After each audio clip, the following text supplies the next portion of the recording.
Hello, Year 3, and welcome to your next English lesson. Now, today we're going to do a piece of work based around that first chapter in the book Treehouse, which we have read this week. We're going to be describing a setting, describing a place in the story.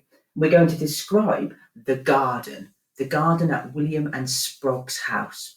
So remember, when we describe something, we need to use lots of lovely describing words, lots of adjectives. We describe the objects, the things that we can see.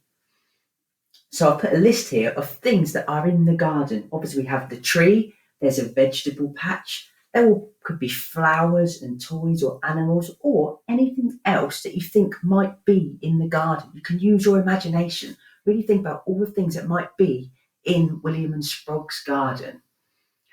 When you write your setting description, think about the things that you can see in the garden, what you could hear in the garden, whether it's people talking or birds, what you can feel in the garden, whether it's the grass or the bark on the tree or the leaves. So use your senses, what you can see, hear, feel or smell, to create a really exciting and interesting description of that setting. Paint that amazing picture for me as I read your work.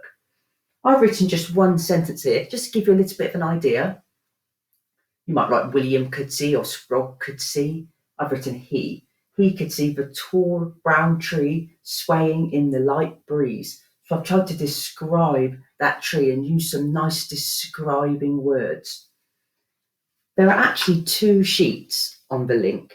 You only have to choose one of the sheets. One of the sheets wants you just to write a piece of writing, a paragraph of writing, one section of writing, thinking about using these things to write a really interesting description of that setting. Describe the garden. Trying to make sure you use capital letters and full stops. There are targets here. They're on your sheet in yellow. Some nice joining words to join your ideas together, and maybe see if you can start your sentences in different ways.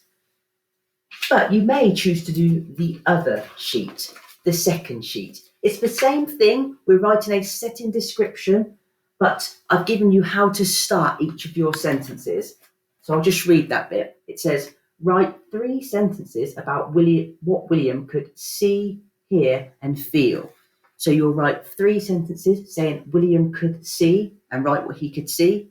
3 sentences saying William could hear and write what William could hear in the garden. And write 3 sentences saying William could feel and write what he could feel in the garden. So you can start your sentences the same way if you do this activity. Just 3 things, 3 sentences about what he could see, 3 sentences about what he could hear, and 3 sentences about what he could feel.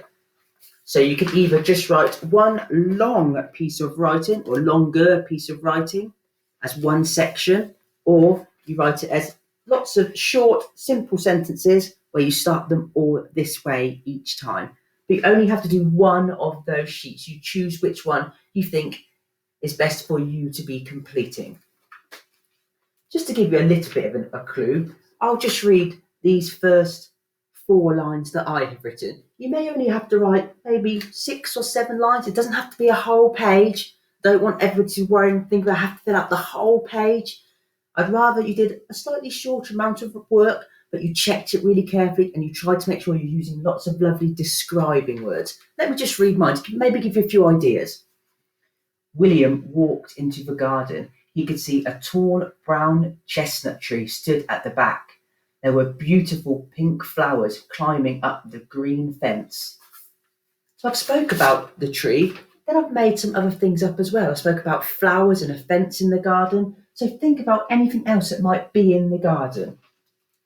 And once you've done that, if you would like to, you can then draw a picture of the garden that you've described in the box. Both sheets have a box where you can draw the garden that you have described. So if you say there's a swing in the garden, put the swing. If there's a pond in the garden, put the pond. You can use your imagination as well. And remember, check that writing really carefully. And let's see if we can have some nice describing words, some nice adjectives.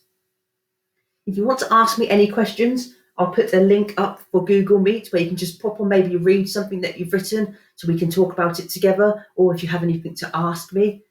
And again, if you don't have the ink to print the activities, you just need to make sure you can see the sheet on your screen and then just write straight into your book.